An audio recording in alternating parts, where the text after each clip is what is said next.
¿Cómo andan? Nada, primero darles la bienvenida, agradecerles a todos por venir y nada, para que nos conozcan un poco, de haber varios que ya van a nuestro grupo de estudio, ya nos conocen, pero un par que quizás es la primera vez que participan de alguna de nuestras actividades. Nosotros somos de la Cámpora FCM, una de las agrupaciones estudiantiles de acá de la Facu, y bueno, junto con distintos compañeros llevamos a cabo el grupo de estudio de crecimiento y desarrollo. Por si no lo conocen, nos juntamos todos los miércoles de 12 a 2 de la tarde y vamos estudiando un UP por un UP de la mano de compañeros avanzados que ya aprobaron la materia, que ya saben cómo estudiarla, que ya tienen toda esa data.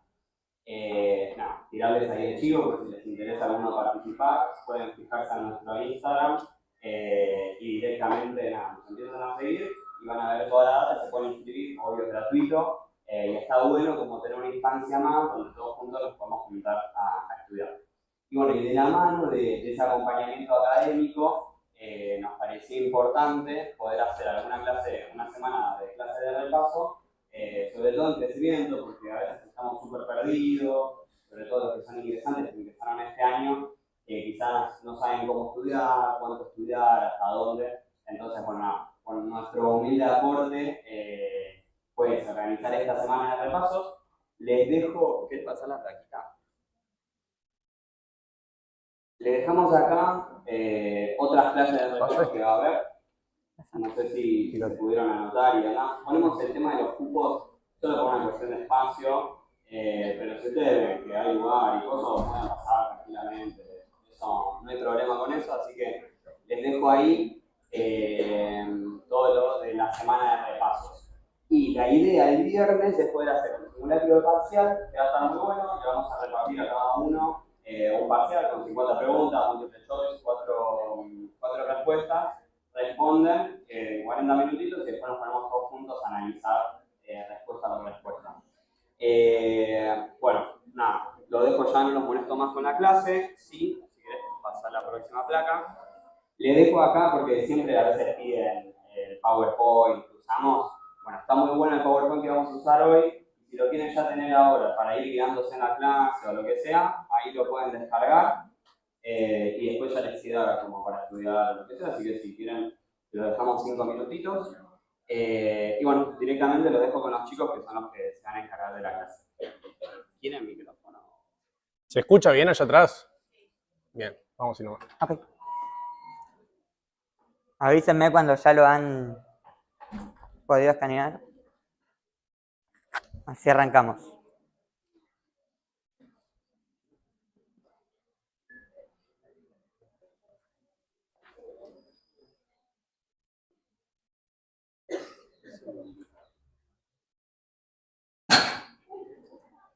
¿Estás bien?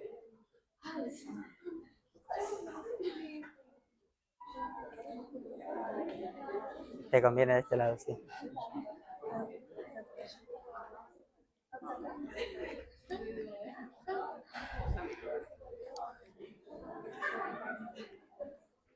No pasa. No pasa. ¿No pasa? Bueno. ¿Querés que me quede ahí? Yo me quedo acá. Bueno, ¿arrancamos? Seguramente esto ya lo han visto 1.000.000 de veces y anatomía creo que es una de las materias o las áreas dentro del crecimiento y desarrollo que más uno cursa y más uno estudia por miedo, básicamente. Pero bueno, la idea nuestra acá es que entre todos juntos repasemos lo más importante, o sea, la generalidad del cráneo, de la columna y de planos, ejes y articulaciones, más que nada. Así que a mí me gusta dar las clases, que ustedes participen porque básicamente es de ustedes. O sea, yo solamente vengo acá a dar mi experiencia como estudiante de medicina y ayudarlos a guiarlos a ustedes para hasta dónde profundizar y hasta dónde no. Más que nada que, o sea, lo que ya venimos estudiando durante todo el cuatrimestre, estamos muy cerca del parcial, así que ustedes más que yo saben de lo que yo voy a hablar acá. Y más porque tuvieron los acreditables, aprovecharon mucho los seminarios y demás. Bien, como para iniciar, nosotros pusimos esta placa o esta diapo, que es básicamente para orientarnos. En primer lugar, la anatomía descriptiva, uno lo primero que tiene que hacer es ubicarse en tiempo y espacio, básicamente. Y cómo estamos parados o cómo va a estar la estructura anatómica que nosotros vayamos a estudiar. ¿Se entiende? Entonces, para primero centrarnos de cómo algo se va a mover, cómo lo vamos a estudiar y cómo lo vamos a describir, tenemos que ubicarnos en esto, la posición anatómica. Supina, esto es lo que se llama supino. Tenemos anterior, posterior y los laterales. ¿Se entiende? La mano siempre va para adelante. O sea, el pulgar no está ni así, ni así, ni así. O sea, va para adelante. Para adelante, el pulgar hacia afuera. ¿Se entiende? Bien. Esa es la posición anatómica que nosotros siempre vamos a utilizar. No solamente para estudiar y describir un hueso o un movimiento de una articulación, sino también el día de mañana cuando vean rayos X y demás, esta es la posición que siempre se usa. Repaso. Mirada hacia el frente, los brazos hacia el lado del tronco con las manos en supinación, los miembros inferiores juntos con los pies hacia adelante. Esa es la posición anatómica correcta.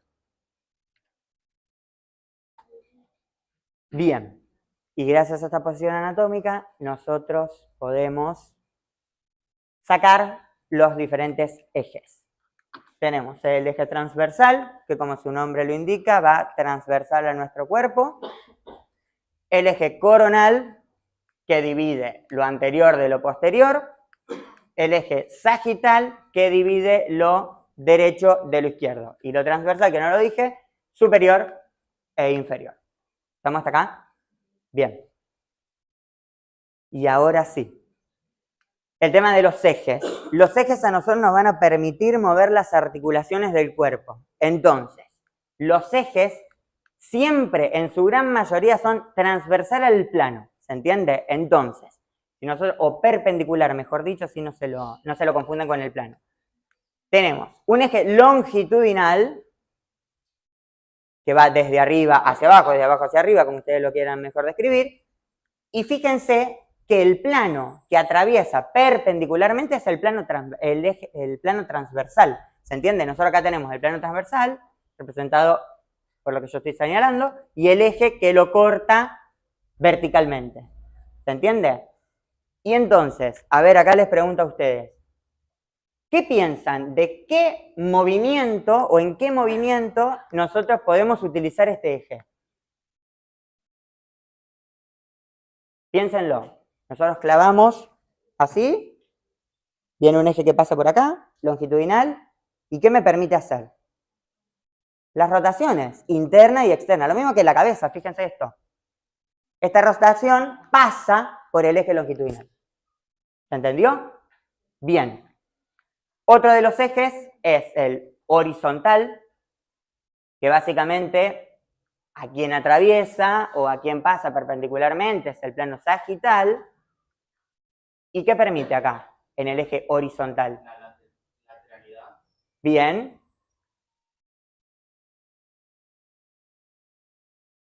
¿Qué más? Flexión y tensión, ¿en qué plano? Entonces volvemos a después. Entonces acá lo que permite es la lateralidad. Aducción, abducción. ¿Se entiende? Abducción, aducción. ¿Se entiende eso? O sea, calculen. ¿Está bien lo que estoy diciendo? No, no está bien lo que estoy diciendo.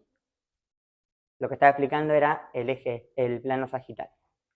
Este eje, como bien lo dijo el compañero, es flexión y extensión. Vamos de nuevo. Eje horizontal, flexión, extensión. Flexión, extensión. ¿Se entiende? Porque el eje pasa por acá. Bien. Y por último tenemos en el plano sagital el eje antero-posterior. Este sí me permite abducir y aducir el miembro. ¿Se entiende? Joya. Básicamente lo mismo. Sí, más de lo mismo. Bien. ¿Seis? Sí. Bueno, el sistema esquelético van a ver que lo vamos a tener que usar mucho, más que nada en crecimiento y desarrollo, porque nada, es la parte de osteología lo que más vamos a estudiar y como todo también tiene una división. se divide en lo que es esqueleto axial y esqueleto apendicular. El esqueleto axial está formado por lo que es el cráneo y la columna, todo lo que es el tronco. Lo que es el esqueleto apendicular está formado por los miembros superiores e inferiores, que sería lo que desprende del tronco. ¿Se entiende? Bien. Ahora sí, antes de clasificar un hueso hay que definirlo. Un hueso es un órgano vivo formado por una especialización de tejido conectivo, que es el tejido óseo. Muy bien. Dentro de este tejido óseo vamos a encontrar dos clasificaciones, que son el tejido óseo compacto y el tejido óseo esponjoso. El tejido óseo compacto es el que recubre la superficie externa del hueso, proporcionándole sostén a este hueso, y el tejido óseo esponjoso es el que está dentro de este hueso para proporcionar también lo que es la liviandad de este hueso, porque piensen que si tuviésemos tejido óseo compacto sería imposible poder movernos con facilidad. Otra característica importante es que por lo general en los huesos largos vamos a encontrar dentro de este tejido óseo esponjoso más que nada en lo que es la diáfisis a la médula ósea, que bueno, eso es un tema que también lo van a ver más adelante, pero está bueno aclararlo. Ahora sí, ya sabiendo lo que es un hueso, está bueno ver qué tipos de huesos son los que tenemos dentro de nuestro cuerpo. Un hueso largo. Ahí se ve bien que la característica es que su longitud predomina por su ancho y por su espesor. A diferencia de un hueso plano que su longitud y ancho predominan por su espesor. En un hueso corto, la característica es que ninguno de las tres dimensiones predomina por sobre ninguna. Es decir, que tenemos las tres dimensiones en una proporción muy similar. Y un hueso irregular, como lo dice el nombre, no posee una forma definida.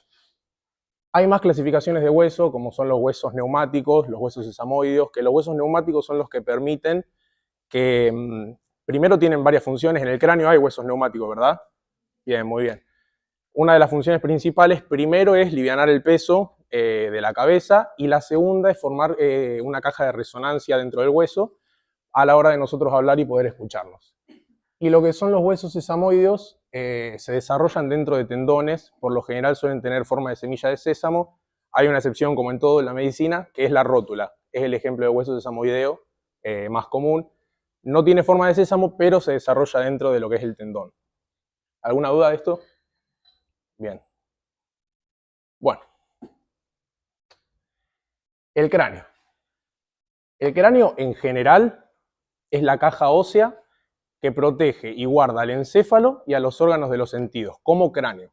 Ahora bien, vamos a tener la división de lo que es neurocráneo y viscerocráneo, que el neurocráneo es el que nos va a guardar al encéfalo y el viscerocráneo los órganos de los sentidos. A ver. Bien, acá está. El cráneo es la caja ósea. Dale. Bien. La división de neurocráneo y de viscerocráneo va a estar dada por una línea imaginaria. Esta línea no existe, pero si bien va desde la nariz, pasa por el arco superciliar, por arriba, por la cavidad orbitaria, va hacia el hueso cigomático, llega a la apófisis cigomática hasta la protuberancia occipital externa. Pasa. Bien. El neurocráneo está formado por 8 huesos. De anterior a posterior tenemos al hueso frontal, a los parietales, al occipital, etmoides, efenoides, y a los laterales, ahora sí, perdón, los parietales y los temporales. Son 2 pares y 4 impares.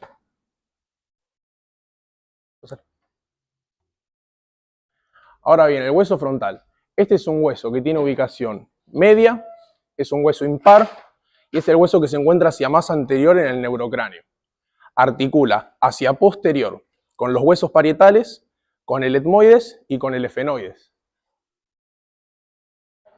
El etmoides es un hueso impar, irregular, neumático, que se encuentra hacia anterior del hueso frontal, articulado por él. En la cara inferior se ve la superficie articular que presenta el frontal para el etmoides, que se llama la escotadura etmoidal. ¿Qué? Perdón. Bien. Nada, bueno, la ubicación se encuentra hacia anterior, a nivel medial, en la base del cráneo. Bien, el efenoides. ¿Alguien sabe cómo le dicen a este hueso? ¿Cómo? No escucho. Llave. Muy bien, llave. Se le llama hueso llave porque articula con todos los huesos del neurocráneo. Tiene una ubicación medial, Y ahí se ve que articula hacia anterior con el frontal, hacia medial con el temporal y los parietales, y hacia posterior, bueno, y también con el etmoides hacia anterior, y hacia posterior articula con el occipital. Es un hueso también irregular y neumático. El occipital es el hueso que se encuentra hacia más anterior en el neurocráneo. Una de las características importantes para poder empezar a describirlo es el agujero magno, que es una estructura anatómica muy importante, ya lo vamos a ver más adelante, pero también es un hueso impar y plano, que articula hacia, tiene una sutura importante que la vamos a ver cuando veamos fontanelas, pero bueno, por ahora con eso estamos bien. Bien, el hueso temporal. Este hueso sabemos que es un hueso par, que se encuentra con ubicación lateral en el neurocráneo, y está dividido en 3 porciones. Una porción escamosa, que es esa de ahí arriba, una porción mastoidea, que se ve en la cara más lateroinferior, y una porción petrosa, que se suele apreciar mejor en el neurocráneo. Bien, también está la división de base y de calota, que no la tenemos acá, pero yo quiero que lo más importante que se lleven es que la calota va a ser la tapa que va a tapar a lo que es la base del cráneo. Tiene una cara exocranial y una cara endocranial. Eso de ahí. Mostrar la cara exocranial. Eso. Y la endo, esta básicamente. Bien. En la cara exocranial, lo que podemos ver en azul, arriba de todos, es el hueso frontal, que hacia atrás articula mediante la sutura coronal o la sutura frontoparietal con los dos parietales, y en el centro, acá es donde vamos a encontrar a la bregmática, que es una fontanela ya osificada. Bien. Luego, en verde tenemos a ambos parietales, que articulan entre sí por la sutura sagital o interparietal. Ahí vemos el foramen parietal. Y hacia posterior tenemos a la lambdoidea, que es la articulación entre los parietales y el occipital. O también pueden decirle, ese es el punto de unión, ¿no? La lambdoidea. Y lo demás es la sutura parieto-occipital. Bien, en la cara interna de la calota, como antes, frontal, parietal y occipital.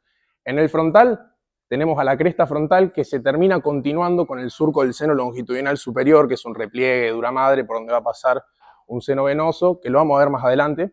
Quédense con eso solamente, que de la cresta frontal se continúa el surco de ese seno que llega hasta el hueso occipital. Se puede volver a ver también la sutura frontoparietal, hacia medial la sutura sagital también o interparietal, y algo muy importante que quiero destacar son 2 cosas. Primero, esto de acá, esas fositas de ahí, que son las fositas de Pacchioni, que son también repliegues de aracnoides, que es una meninge, que también lo van a ver mejor cuando vean sistema nervioso. Otra cosa es eso de ahí que tiene forma de hoja de higuera, que son los surcos de la arteria meningea media, un reparo anatómico muy importante para el día de mañana cuando llegue algún paciente con algún traumatismo de cráneo, en esa zona que son zonas más lábiles, poder detectarlo de manera más rápida. Y ahí se ve también la unión lambdoidea entre los parietales, el occipital y el hueso occipital. Bien, te lo dejo. Fontanelas. Bien. ¿Alguien sabe qué son las fontanelas?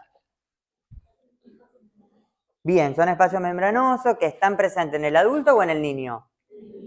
Bien. Y si ustedes piensan de para qué están, ¿qué me pueden decir? O sea, están ahí porque al bebé Ujú. creciendo, el cerebro le va creciendo, cuando va creciendo, esta se va solidificando. Exactamente. ¿Por qué? Porque en realidad lo que está pasando acá no solamente óseo, lo que está creciendo, sino que nuestro sistema nervioso en desarrollo va a aumentar la capacidad, ¿se entiende? Entonces, ese órgano en crecimiento, si nosotros osificamos directamente con esta cantidad, que es lo que vieron allá por UP1, en la parte de los primates y demás, de la capacidad que tiene nuestro cráneo en realidad, si nosotros limitamos ese crecimiento, el sistema nervioso no se va a desarrollar con total normalidad como nosotros necesitamos. Entonces, básicamente son puntos fibrosos que van a terminar osificándose y solidificando con las suturas que Pedro ha comentado antes. De las más importantes, nosotros tenemos La brecma, que tiene forma romboidal, que mide aproximadamente 3×3, eso se mide con los dedos, lo van a ver mucho más en pediatría, y la lambda, o lambdoidea. Después está la astérica y la térica, que suelen estar osificadas y no tienen tanta relevancia clínica en este caso. Bien, esta sí, porque es la última que desaparece. ¿Alguien sabe cuándo desaparece? Entre la semana 18, entre el mes 18 y 24. ¿Se entiende? Al mes 18 nosotros tocamos y esto ya tendría que estar casi puntiforme. Entre los 2 y los 3 meses, como decía la compañera, esta tiene que estar cerrada. O sea, la posterior tiene que estar cerrada. Puede, al momento del parto, ya estar cerrada o puntiforme. Bien, la explicación de por qué la bregmática es la que más tarda es porque hasta los 2 años de edad, o sea, los 24 meses, es donde se sigue mielinizando el sistema nervioso central. Es para que lo tengan como dato y lo puedan relacionar y pregunten por qué esa se cierra a los 24 meses y las demás no. Pero esa es la explicación. Bueno, ahí se ve desde una vista superior. Entonces, ahí está, ¿ven? Esa es la forma romboidal que tiene, pues parece un rombo. Básicamente es un rombo. Y esta, lambdoidea posterior, porque es similar a la letra lambda del Alfabeto griego. Del abecedario griego. Bien. Las articulaciones de los huesos del cráneo, básicamente, son de tipo sin artrosis. ¿Qué quiere decir? Que no son móviles. ¿Y por qué no son móviles? Porque forman suturas, básicamente. ¿Y a ustedes les parece que los huesos del cráneo se deberían mover? Claro, porque básicamente estamos protegiendo la indemnidad de nuestro órgano supremo o de quien manda, básicamente, que es nuestro sistema nervioso o el cerebro en este caso, y el cerebelo. Bien. ¿Quieren pasar?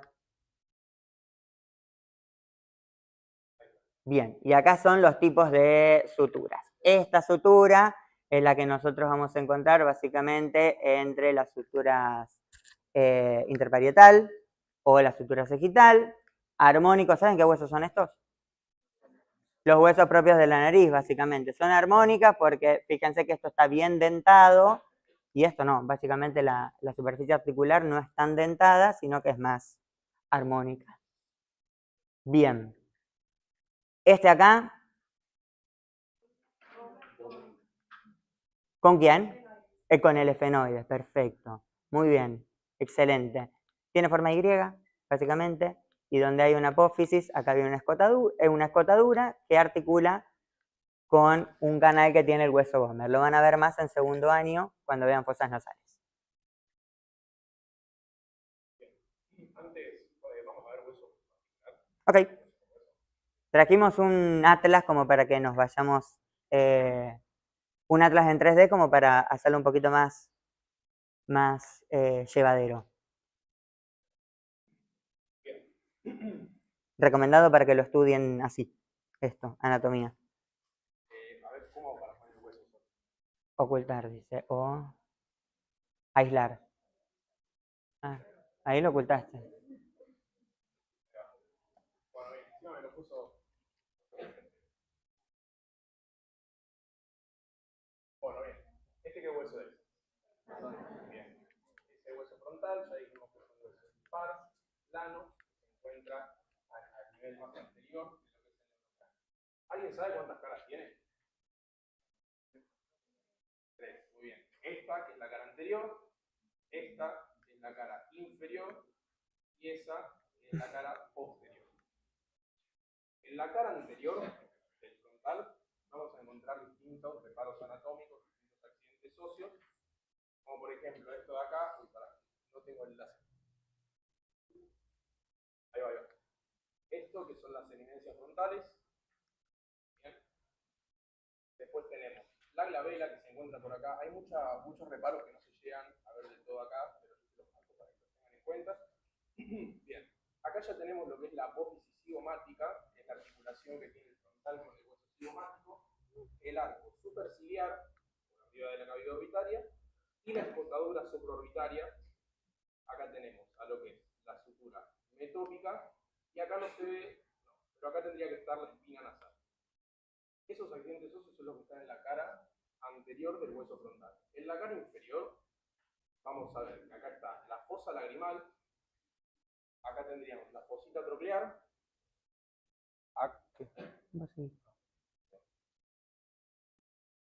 acá está la escotadura etmoidal, que es donde articula el etmoides con el frontal, y acá tenemos, acá también por supuesto, acuérdense que está de los dos lados, la cavidad orbitaria.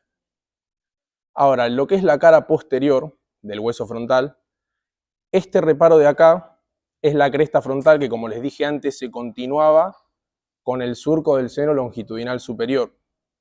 Vamos a ver también que acá no se aprecia bien lo que son las fosas frontales, porque si acá hay una eminencia, atrás que voy a tener una fosa, muy bien. Y como tengo también las fosas orbitarias, acá voy a tener, que no se ven acá, pero están, las eminencias orbitarias. ¿Bien? ¿Alguien le quedó alguna duda respecto al hueso frontal?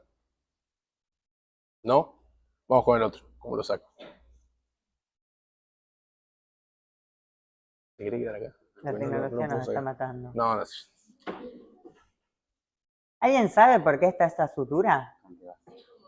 Con efenoides. Exactamente, porque el punto de osificación, en realidad, el frontal, ahora me lo sacaron, No con el etmoide. está partido al medio, no es que viene así, como frontal nomás.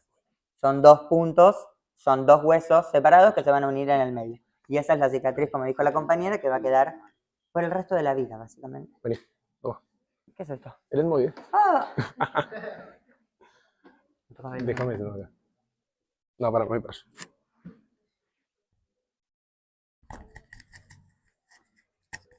¡Qué fiero! Bien. Etmoides.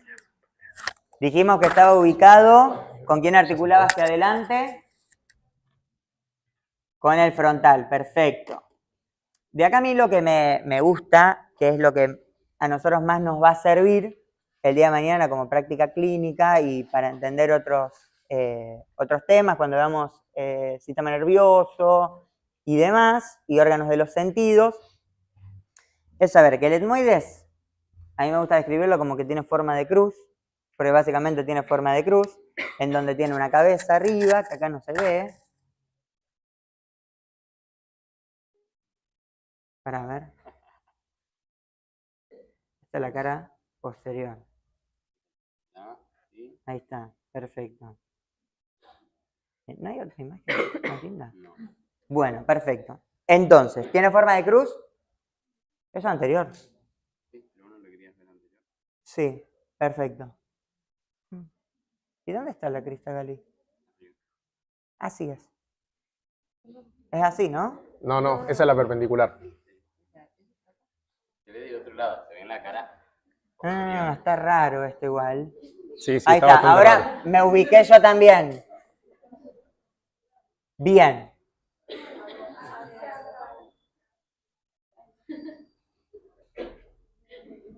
Perpendicular, horizontal.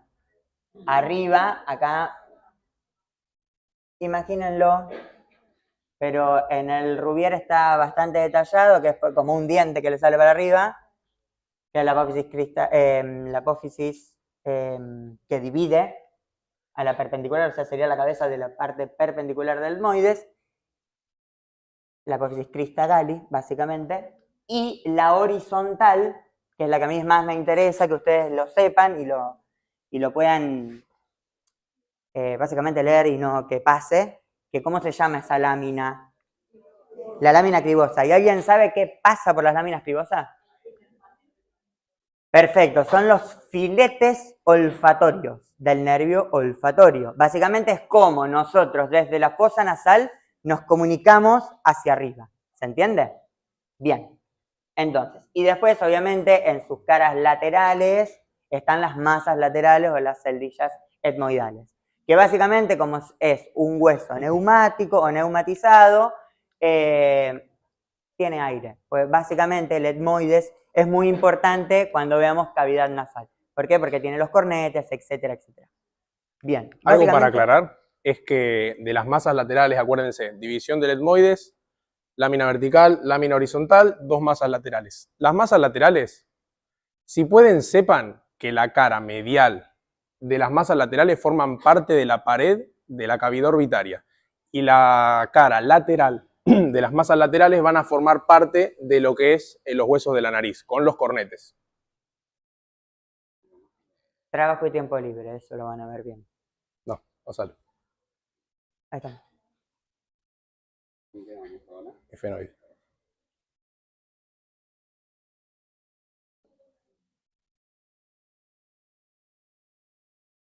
Ahí está bien, yo lo voy moviendo, así que pasate la otra silla. ¿Qué hueso Bien. es? Perfecto. ¿Qué forma tiene? De mariposa. Habíamos dicho que era un hueso impar, un hueso irregular, y que articulaba con todos los huesos del neurocráneo, por eso se le decía el hueso llave. Va a tener, para estudiarlo de manera anatómica, 3 porciones. La primera es el cuerpo del efenoides, el cuerpo del efenoides, 2 alas mayores y 2 alas menores. ¿Bien? Estas son las alas menores y estas de acá, son las alas mayores. ¿Bien? Lo que vamos a tener en el cuerpo del efenoides va a ser el yugo, que es esto de acá, el tubérculo pituitario, las apófisis clinoides anteriores, vamos a tener a la silla turca. ¿Alguien sabe qué había en la silla turca? La glándula pituitaria o hipófisis, está bien de las dos maneras. Y vamos a encontrar distintos orificios en el cuerpo del efenoides, como lo son los conductos ópticos, que es por donde pasa el nervio. El nervio óptico, muy bien, el segundo par craneal. Bien, ahora bien, bueno, de alas menores no hay mucho que decir, solamente que entre el espacio de entre el ala menor y el ala mayor vamos a encontrar la fisura orbitaria o hendidura efenoidal, que es esta de acá. Van a pasar muchos nervios, los van a tener que ver cuando lleguen al sistema nervioso, que no es de mucha importancia que lo sepan ahora. Y ahora sí, yendo para lo que es las alas mayores del efenoides, vamos a tener 3 orificios que no los distingo acá, la verdad. Sí, acá.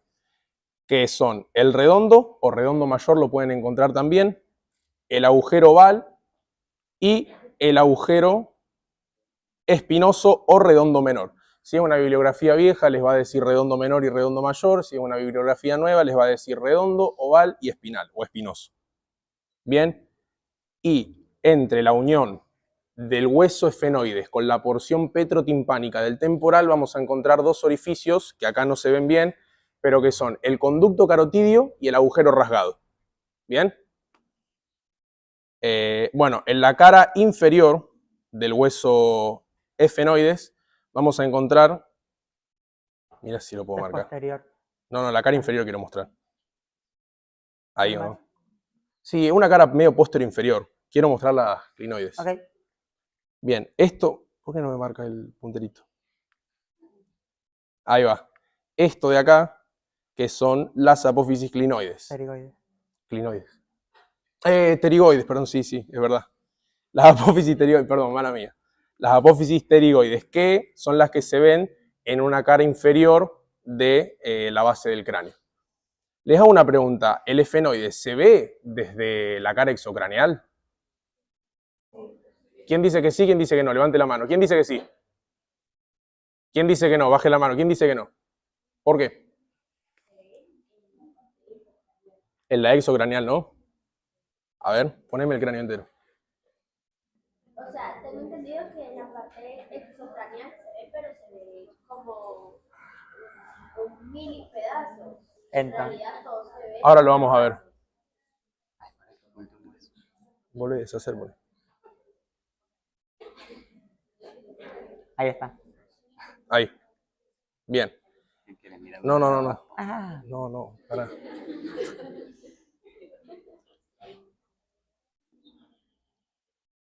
Ahí.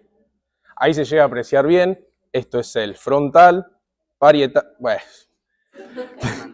¿Querés hablarlo? Yo lo... Parietales, dale, sí. El frontal, el parietal, el temporal, que se ve la porción escamosa y la mastoidea, y entre esos 3 huesos es donde va a estar el ala mayor del efenoides. Ahí. que en ese punto justo, lo quiero marcar acá, es donde se da el terion, que es la fontanela. Ese de ahí, entre esos 4 huesos, es el punto de osificación. ¿Bien? ¿Se entendió? Que el ala mayor es la que se ve desde la cara exocranial. Bien. Poneme el occipital. El occipital. No, te lo dejo. Dale vos. Bien. Este es el hueso occipital. Una cara interna, es un hueso impar, plano. Nada, va a tener estructuras anatómicas muy importantes para lo que es el drenaje venoso del sistema nervioso central. No lo pagamos. Bueno, creo que lo puedo explicar con la otra imagen. Después pasamos el CBU y nos dan una manito. Ya está.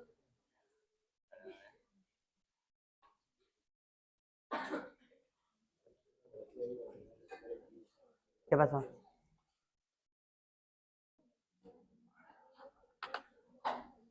Igual tenemos la imagen en el Power. Está la imagen en el Power. Poné la imagen del Power.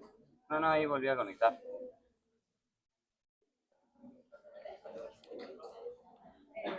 Poneme el occipital.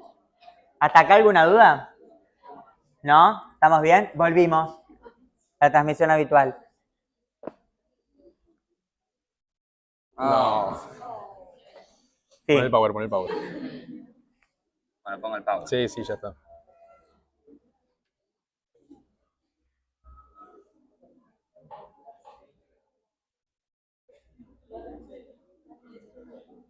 Ahí va, déjamelo ahí. ¿Se ve bien ahí? Sí. Bien. Como decía, es un hueso impar que va a estar presente. Vamos a tener 2 caras, una cara endocranial y una cara exocranial. En la cara exocranial, lo primero que vamos a ver, hacia más anterior es la porción basilar, que hacia posterior vamos a encontrar. ¿Lo puedo marcar con eso? ¿Querés Ahí va. No. Ya está, déjalo así. Hacia anterior de lo que es la porción basilar, vamos a encontrar a los cóndilos occipitales, que es con quien articula el atlas, donde se da la articulación atlanto-occipital.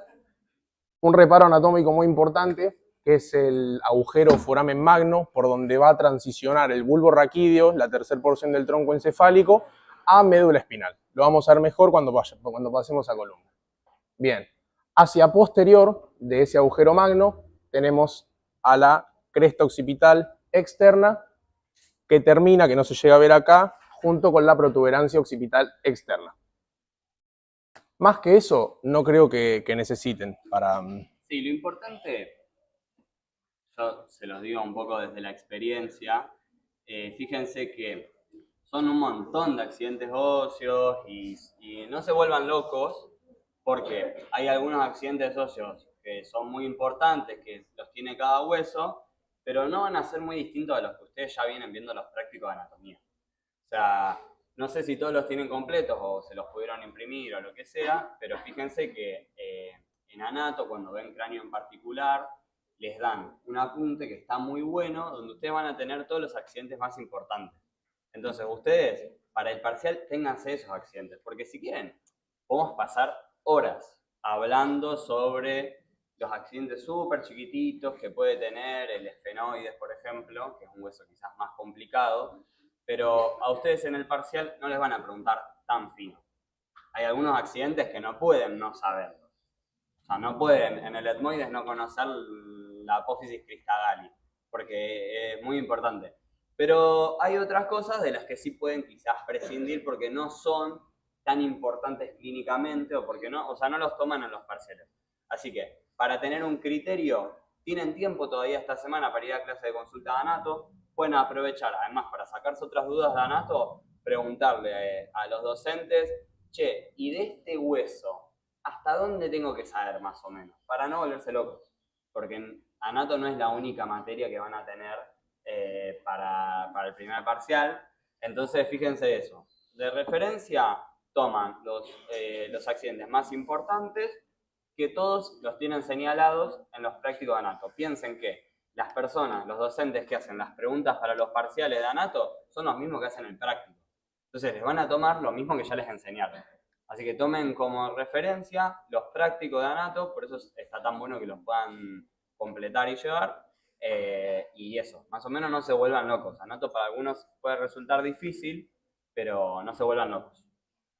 Bien, en lo que es la cara interna del occipital se ve muy clarita la articulación con el cuerpo del efenoides, con lo que es la porción basilar del occipital. Hacia posterior también vemos el agujero magno, y acá no se llega a apreciar bien, pero tenemos la continuación de la cresta occipital interna, que la vemos acá, que es esta de acá, la externa. Acá tenemos la interna, llega hasta la protuberancia occipital interna. Acá tenemos la continuación de lo que es el surco del seno longitudinal superior, y hacia los laterales de la protuberancia occipital interna, está el canal del seno lateral, que como les digo, estas impresiones de los canales son drenaje venoso, que tienen que saber solamente la impresión anatómica que dejan en el hueso. Como está el de la meninge media, está el de los surcos, de los senos. Lo van a ver mucho cuando veamos sistema nervioso. Sistema nervioso, irrigación y drenaje venoso, se van a acordar de estas impresiones. Ahora sí. En lo que es la base del cráneo, está dividida en 3 pisos. Piso anterior, piso medio y piso posterior. Tiene límites cada piso. Para delimitar el piso anterior, ¿quieren que les deje este cuadrito o pasamos directamente acá si se los puedo marcar? ¿Quedamos ahí? Bien. El piso anterior va a estar formado, como ven primero, por 3 huesos: frontal, etmoides y una pequeña porción del efenoides. El límite anterior del piso anterior es la porción vertical del frontal. Y el límite posterior del piso anterior, que va a ser el mismo para el piso medio, es el borde posterior de las alas menores del efenoides, las apófisis clinoides, pasa por el tubérculo pituitario y vuelve a hacer el mismo recorrido. ¿Bien? Entonces, si el límite posterior del piso anterior es ese, va a ser el mismo para el piso medio como límite anterior. Por lo tanto, pásame la diapositiva. El límite anterior del piso medio, como repetimos recién, borde posterior de las alas menores del efenoides, apófisis clinoides, y pasa por el tubérculo pituitario.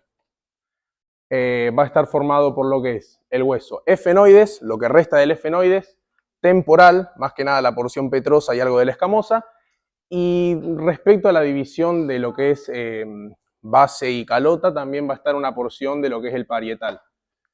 Bien, ahora el límite posterior del piso medio se da por el borde superior del peñasco o porción petrotimpánica del temporal, lámina cuadrilátera o borde posterior de la silla turca, y vuelve a hacer el mismo recorrido. Pasa. Bien, como dijimos antes, el límite posterior del piso medio va a ser mi límite para el piso anterior del piso posterior. ¿Eso se entiende? Es medio un trabalengua. ¿Se entiende? Perfecto. Entonces, como dije antes, límite anterior del piso posterior, borde superior de la porción petrotimpánica del temporal, lámina cuadrilátera, y vuelve a hacer lo mismo porque es igual de los dos lados. Y el límite posterior del piso posterior va a ser el canal del seno lateral que se encuentra en el occipital. ¿Se entendió? Esa es la división anatómica que ustedes tienen que hacer de los límites para saber qué estructura hay en cada piso. Les dejo el cuadrito de nuevo. Bien, por las dudas, para repasar.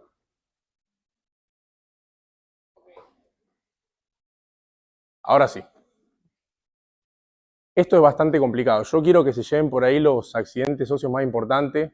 Fue la imagen que mejor encontré para poder mostrarlo porque no se ven muy bien.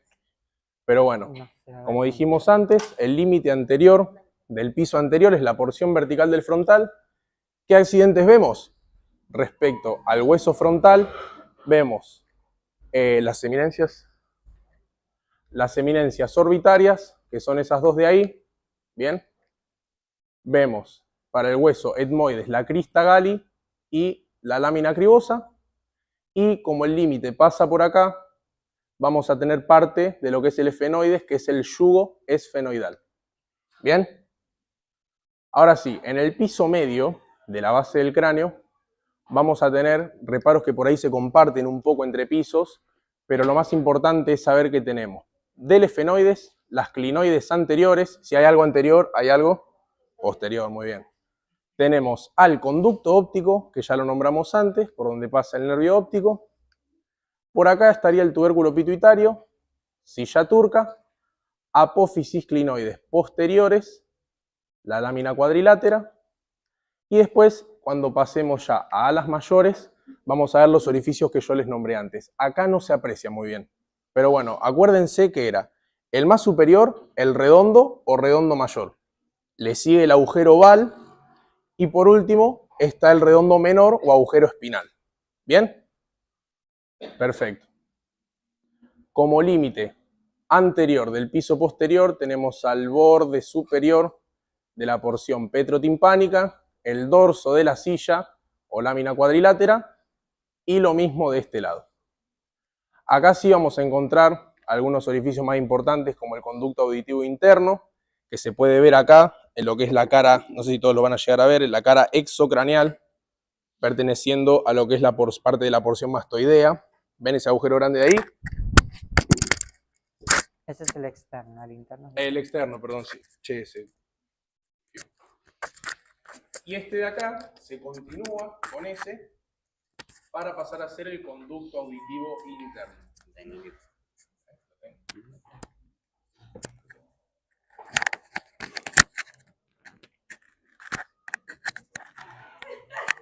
Problemas técnicos. Bien. ¿Qué es lo que más me importa que se lleven del piso posterior? La división que hay por los surcos de los senos, la protuberancia occipital interna y la cresta occipital interna, dividiéndonos a esta base en 4 fosas. Las 2 fosas que están más anteriores son las fosas cerebelosas, que el nombre lo dice, ahí es donde reposa el cerebelo, y las que se encuentran por encima del canal del seno lateral son las fosas cerebrales. ¿Ven lo que yo les decía? Cómo estos senos van a ir drenando hasta poder salir de lo que es el cráneo. ¿Bien? Creo que no me falta nada de base. Ahora sí. ¿Alguna duda de cráneo? ¿Alguna duda de cráneo? El agujero carotidio, como lo dije antes, no se llegó a apreciar bien, pero es entre la unión del ala mayor del esfenoides y la porción petrosa. Ahora, si querés, cuando terminamos, yo tengo el atlas, ¿no? si querés te lo puedo mostrar bien ahí. Amigos, ese. Ah, sí, ahí va, ese mismo de ahí. ¿Ves que está entre la unión de la porción petrotimpánica y del ala mayor del esfenoides? ¿Bien? Y básicamente pasa a la carótida. Ustedes calculen que la carótida viene desde una rama del corazón y tiene que ascender hacia la estructura del encéfalo. Entonces, por eso, los nombres básicamente le dan, o sea, las estructuras que pasan por los orificios le dan el nombre al orificio por el cual se pasa. Entonces, el carotidio va a albergar a la carótida, va a pasar la carótida. Y así. Bien, ¿Alguna ¿alguna duda? Sí. Sí. Pusimos esta imagen en el práctico, ¿no? Ajá. Y esto estamos de acuerdo que es la parte inferior, ¿no? Lo importante de acá es Sí, que esa ustedes es una cara se interna del lleven hueso lo frontal. siguiente. El surco del Que seno los pisos El surco del seno longitudinal, permiso. son ¿me permitís? preguntas de parcial. El piso es pregunta Este de de acá parcial es siempre. el Si no surco es la del seno primera, es la longitudinal segunda superior. pregunta que ustedes van a ver en el parcial. Lean bien, lean bien a dónde apunta el enunciado de la pregunta, ¿se entiende? Entonces, si se sitúa en el piso medio, yo del piso anterior y del piso posterior me olvidé, ¿se entiende? Solamente me limito a los límites, valga la redundancia, del piso que yo voy a estudiar, ¿se entiende? Porque esas preguntas pueden aparecer, si no es el límite, es estructuras que pertenecen al piso. Así que eso ténganlo bien en cuenta y fíjense, lean la pregunta, en qué piso estamos situados. Sí. Ah. Se llama Margarita. Turbio todo.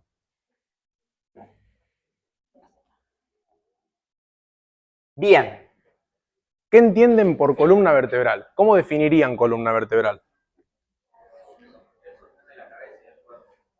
Bien, va por ahí. ¿Cómo? Muy bien, es un tallo longitudinal formado por huesos. ¿Cómo se llaman los huesos de la columna? Vértebras, muy bien. Está dividida en segmentos la columna vertebral, que son 4. Bien, tenemos el segmento cervical, el segmento torácico, lumbar y el sacrococcigio. Cada uno de estos va a presentar una curvatura, como lo es para el cervical una lordosis, que es una concavidad hacia atrás. La torácica una sifosis, que es una convexidad. Bien, ahí se ve bien, la convexidad y la concavidad. La lumbar va a presentar otra lordosis, bien, y el segmento sacrococcigio, otra sifosis. ¿Por qué es importante esto? Porque cuando en el periodo fetal nosotros nacemos con una única curvatura que está formada por la sifosis torácica y la sacra, que son las curvaturas primarias. A medida de que nos vamos desarrollando, nuestro cuerpo va adquiriendo las demás curvaturas. Bien, ahí lo dice igual, pero ¿cuántas vértebras tiene el segmento cervical? 7. Torácico, lumbar, sacra y coccigia. Bien, de 2 a 3, 3 a 4, está bien. Bien. Yo siempre creo que para empezar a explicar una vértebra es importante tomar como ejemplo a la vértebra tipo. Si les preguntan, ¿cuál es una vértebra tipo? Ustedes contestan, no existe. Es un modelo para estudiar columna vertebral. ¿Bien? ¿No tenés otra imagen de la vértebra tipo? ¿Más grande? Bueno, no importa. La vértebra tipo, de anterior a posterior, vamos a tener el cuerpo vertebral y lo demás se va a llamar el arco neural, formado por, eso de ahí que estoy marcando son los pedículos, que son los que contactan directamente con el cuerpo. Voy a tener a las apófisis transversas, voy a tener a las apófisis articulares superiores, la lámina y la apófisis espinosa. ¿Eso se entiende? ¿Queda claro? Bien. Ahora sí, para explicar cada vértebra de cada segmento es importante tomar una referencia. Por ejemplo, esta vértebra de acá, ¿qué es?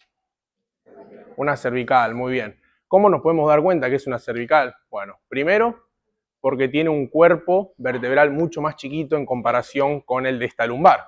¿Por qué? Porque solo tiene que sostener el peso de la cabeza, no más que eso. Entonces, tiene un cuerpo más pequeño, con una forma más cuadrada, tiene a las apófisis unciformes, que se presentan para lo que es la articulación entre los cuerpos.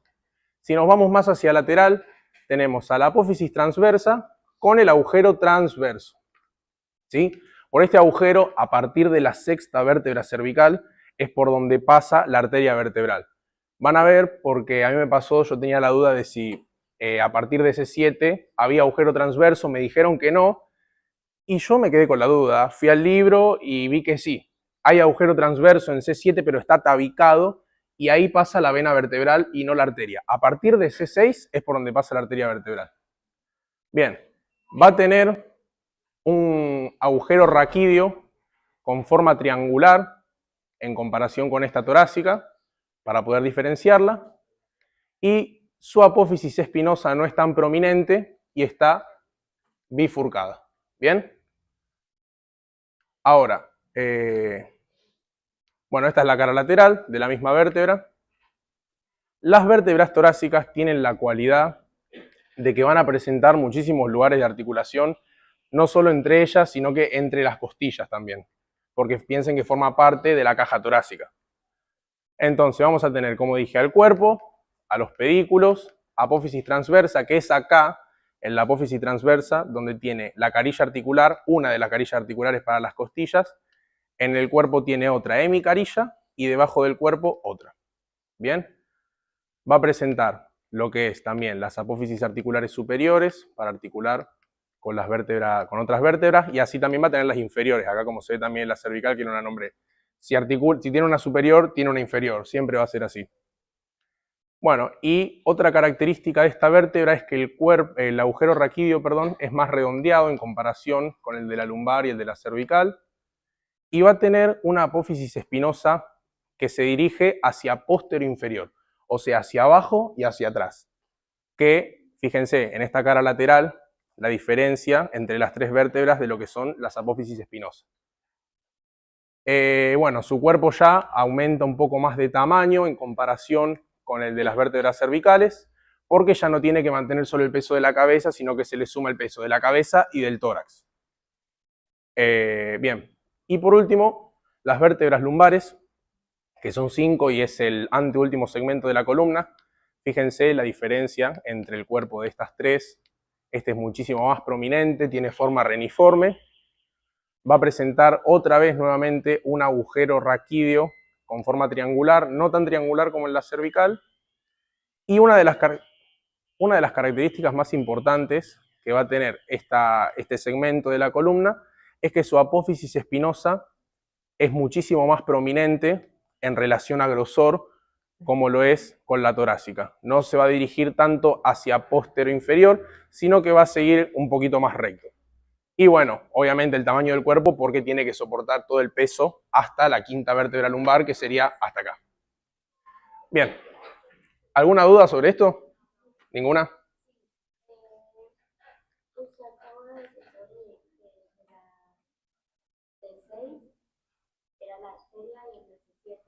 La vena vertebral, sí.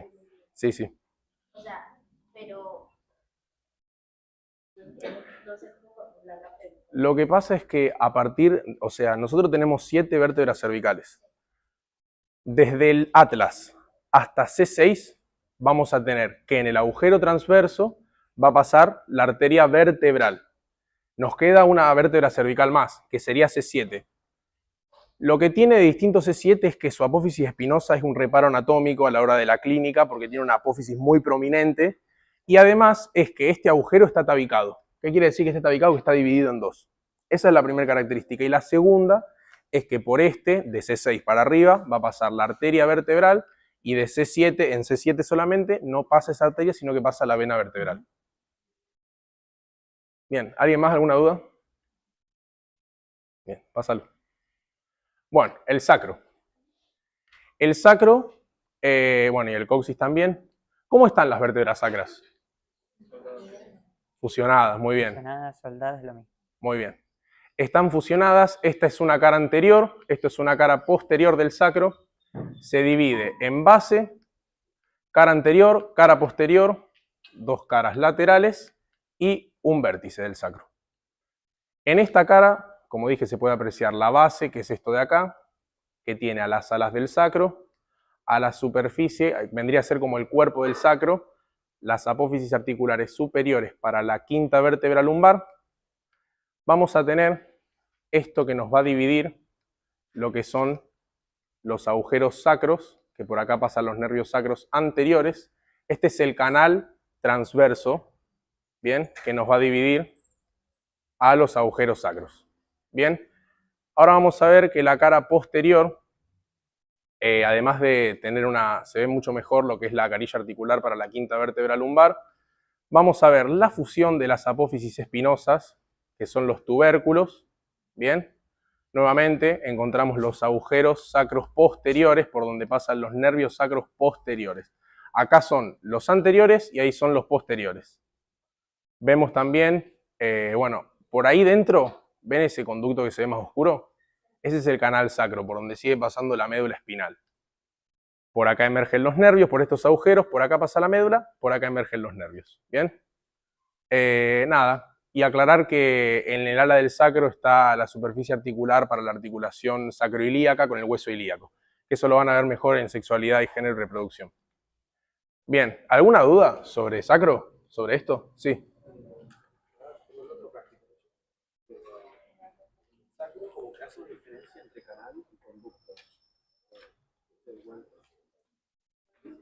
Sí, el canal sacro vendría a ser este de acá. Este es el canal sacro. Ese que te estoy marcando de ahí. Claro, el que está hacia lateral de los agujeros sacros posteriores. Y ese es el conducto sacro, por donde pasa la médula. Claro. Y el canal es este de acá. ¿Bien? ¿Alguna otra duda? Bien. Ahí dice el nombre igual, pero bueno. Este es el atlas. ¿Saben qué vértebra es? ¿Cuál? C1, muy bien, la primera vértebra cervical. Esta es una cara superior, esta es una cara inferior. nos damos cuenta primero por la superficie articular que tiene para los cóndilos del hueso occipital y en comparación con esta que va a ser para el axis. La cualidad que tiene esta vértebra es que primero no tiene cuerpo, sino que tiene tubérculos, un tubérculo anterior y un tubérculo posterior.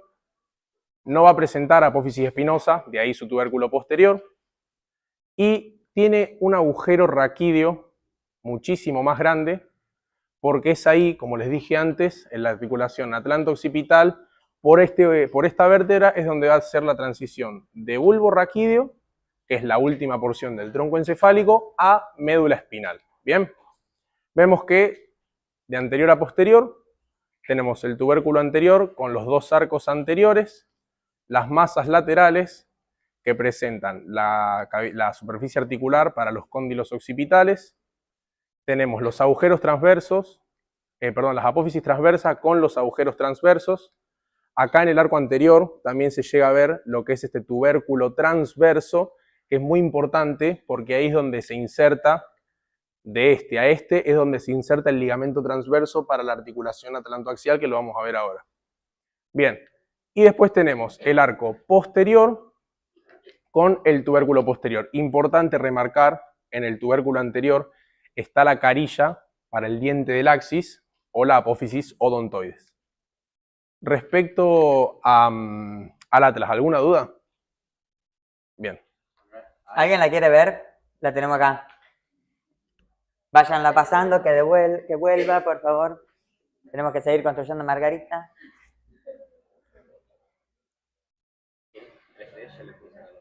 No, está bien con esto. Bien, este es el axis, la segunda vértebra cervical. Esta es una cara postero-superior y esta es una cara, sí, bueno, es una cara superior y esto es una cara que se ve en posterior. Lo que yo más quiero que se lleven es esta estructura de acá. Esto es lo que nos va a permitir, volveme a la imagen de atrás, la articulación acá, la articulación atlanto-axoidea. Bien, esta es la superficie articular que articula con la cara posterior del tubérculo anterior del atlas y acá es donde va a pasar el ligamento transverso entre los dos tubérculos del atlas. Otra cosa, bueno, obviamente va a presentar para las masas laterales del atlas que tenían la cara articular para la articulación con el axis, va a tener los agujeros transversos con las apófisis transversas, la carilla articular inferior para la tercera vértebra cervical, y vemos que esta sí, ¿qué tiene esta, a diferencia del atlas? Primero, antes de que esté bifurcada, tiene apófisis espinosa, el atlas no tiene. Ahora sí, muy bien, está bifurcada, es una apófisis espinosa bifurcada. Las láminas, la unión de las láminas termina bifurcándose en lo que es esta apófisis espinosa. Bien. La compañera tenía una consulta. Ah, sí. Sí, escuché decir que usted la llamaba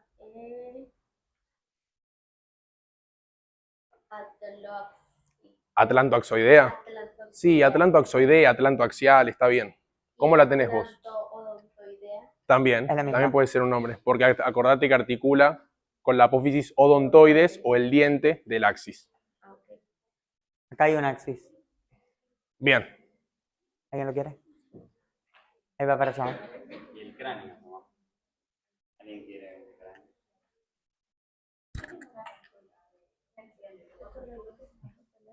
Bien. Esta es la articulación, como les nombré antes, la articulación atlanto-occipital que se da mediante la superficie articular del atlas con los cóndilos occipitales. Como dice ahí, es una diartrosis condilia, porque se da entre cóndilos, una superficie convexa por parte de los cóndilos del occipital y una superficie cóncava por parte de la carilla articular del atlas. Ahí lo dice bien. Superficie articular es cóndilo del occipital y cara articular es superior del atlas, porque el inferior es con el axis. Ubicación entre el cráneo y la columna, movimientos que permite, primero nos va a permitir la flexión y la extensión, decir que sí. Este movimiento nos permite la articulación atlanto-occipital y a su vez nos permite la inclinación de la cabeza. Bien, pasa a la siguiente. Ahora sí, esta. Esta va a presentar dos articulaciones. La primera, entre la apófisis odontoides del axis con el tubérculo, con la cara posterior del tubérculo anterior del atlas, y la segunda, entre las carillas articulares inferiores del atlas y superiores del axis. Bien, por acá, en esos dos tubérculos, va a ser así y va a pasar el ligamento transverso, que va a tener dos funciones. Primero, que crea un anillo fibroso para proporcionarle sostén a la articulación, y después va a permitir la división de lo que es el diente del axis con la transición que se está dando entre bulbo raquídeo y médula espinal. ¿Bien? Y después, bueno, vamos a tener esta de acá, que es entre las caras, las apófisis articulares inferiores del atlas y las apófisis articulares superiores del axis. Bueno, los movimientos, importante. Nos permite decir que no. La atlanto-occipital nos permite decir que sí. Y la atlanto-axial nos permite decir que no. ¿Bien? Ahí va. Bueno. Las articulaciones sigapofisarias. Como las nombramos antes, estuvimos hablando de ellas cuando nombramos a lo que son las apófisis articulares inferiores del atlas y superiores del axis.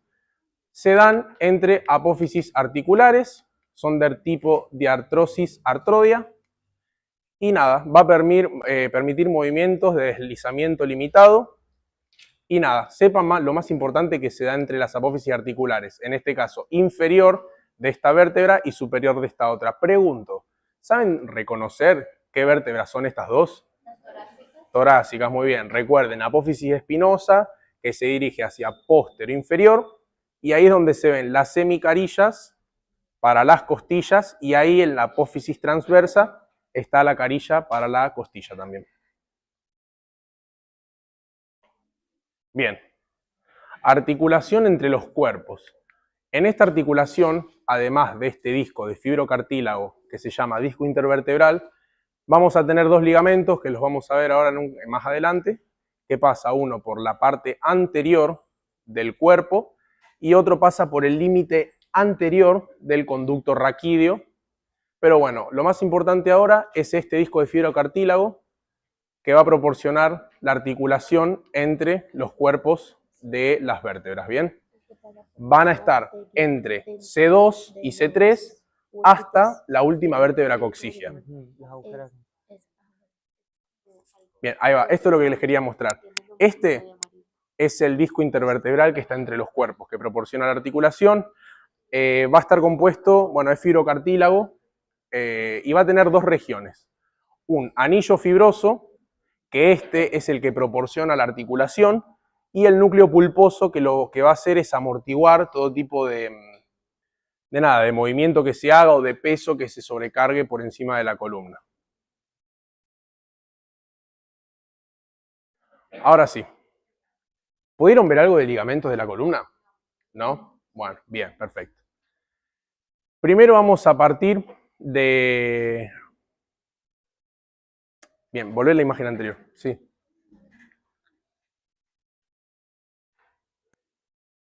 En primer lugar, ¿el ligamento a qué nos ayuda? ¿A darle qué a la articulación? Movimiento y ¿qué más? Que más que el movimiento, el compañero dijo límite, que a mí me gusta, sostén, flexibilidad, pero yo lo que quiero, o nosotros queremos lograr, es mantener las superficies articulares bien unidas entre sí. Entonces, lo principal que da un ligamento es estabilidad articular. Si nosotros no tenemos esa estabilidad articular, básicamente, ¿para qué queremos la articulación? Entonces, siempre cuando nosotros veamos ligamento, cápsula, le da estabilidad. Es la estabilidad primordial de esa estructura o de esa articulación. Eso grábenselo porque cuando vean traumato, lo primero que van a ver es ligamento. ¿Se entiende? Bien. Bien, ahora sí. Ahí es lo que yo le decía de los dos ligamentos que formaban parte de lo que es la articulación de los cuerpos. Ese, que es el ligamento longitudinal posterior, ven que ahí está cortada esa vértebra, que va a brindarle, bueno, por supuesto, proporciona la articulación y va a formar parte del límite anterior del conducto raquídeo, y a medida, ahí se ve muy bien, a medida de que va pasando por estos discos intervertebrales, se bifurca e inserta en ellos. Con el ligamento longitudinal anterior, que es este de acá, pasa algo similar. Lo único es que no se va a bifurcar y no se va a insertar a nivel de los discos, a diferencia de este. Bien. Este que se ve acá es el ligamento nucal, que va a ser como parte de lo que es el ligamento supraespinoso, porque acuérdense, fíjense lo que yo le decía de la prominencia que tiene la apófisis espinosa de C7. Como no son tan prominentes estas apófisis, va a estar el ligamento nucal, que a nivel de C7 es donde pasa a ser ligamento supraespinoso y va a estar por encima de todas las espinas. El interespinoso va a estar entre las apófisis espinosas. El ligamento transverso, que está entre las apófisis transversas de las vértebras, se insertan una en una. No es algo continuo. No sé si quería agregar algo más de algún ligamento. No. ¿No? Está bien. Bueno, con que sepan esos ligamentos, más que nada a mí me importa, más importante es el ligamento de la articulación atlantoaxial, que pasa por atrás del diente, el ligamento transverso. Pero bueno, después yo creo que con eso van a estar bien. Bueno, acá lo que decíamos antes. El longitudinal anterior une a los cuerpos, su inserción proximal es en el tubérculo anterior del atlas y va a terminar en la cara anterior del sacro. Pasa por el límite anterior de los cuerpos. El posterior tiene una similar función, como les decía, solo que a nivel de los discos se bifurca, inserta en ellos y forma parte. Agrego algo. Fíjense, este cuadrito está bueno porque las preguntas del multiple choice que van a tener en el parcial van a ser quizás como más abocadas a esto. Por ejemplo, cuál es la función o qué estructuras une el ligamento longitudinal posterior. O cuál es la inserción distal y cuál es la proximal. O a nivel de qué vértebra empieza y hasta dónde va. Pero las preguntas generalmente, yo se los digo desde la experiencia, capaz después los docentes de nota le ponen otras cosas. Pero generalmente las preguntas tienen que ver más con eso. Entonces el cuadrito está bueno porque además de resumir toda la información, seguramente si toman algo de ligamentos van a tomar algo como más parecido a esto. Como bueno, el longitudinal anterior, ¿qué estructuras unen entre sí? ¿O a qué estructuras le da sostén? ¿O a qué articulación? Entonces está bueno que lo tengan para eso, agrego ese comentario. Bien, rápido uno que no mencioné, el ligamento amarillo, se llama así porque es literalmente amarillo, que va a unir a lo que son las apófisis, las láminas, une a las láminas entre sí. Y nada, con este cuadro, si se lo repasan, van a estar bien para el parcial. Si le quieren agregar algo, por supuesto, está mejor. Pero nada, con esto creo que ya van a estar bien. Perdón, ¿el ligamento amarillo va desde la C2 hasta...? No, el ligamento amarillo, a ver acá, arranca en C2. A partir de C2 es donde lo vamos a tener para abajo. Claro, en todas las vértebras, porque vos pensás que C1, al no tener láminas, como tiene arcos, no va a necesitar del ligamento amarillo para unir a lo que son... ¿Se entiende? Perfecto. Bueno, ¿alguna duda? ¿Nadie tiene ninguna duda? Bueno. Bueno, les vuelvo a poner... Les vuelvo a poner el principio de la presentación por si alguien no llegó a descargarla, porque yo después. Está bueno, probablemente les sirva como un apunte. Esperen que no lo encuentro. Ahí pueden escanear, descargan la presentación que usamos. Y nada, bueno, agradecerles a todos por haber venido. Cualquier duda nos pueden preguntar en las redes sociales, en Instagram. Y nos estamos viendo para las próximas clases. Y sobre todo en el simulacro que va a estar muy bueno. La de mañana pasa el jueves. Sí, con el tema de los paros, que es martes y miércoles, la clase que estaba programada para mañana, que era de biología celular, transcripción y demás, pasa para el jueves a las 10 de la mañana. Le vamos a avisar cuando nos confirmen el aula y le avisamos en qué aula la vamos a hacer.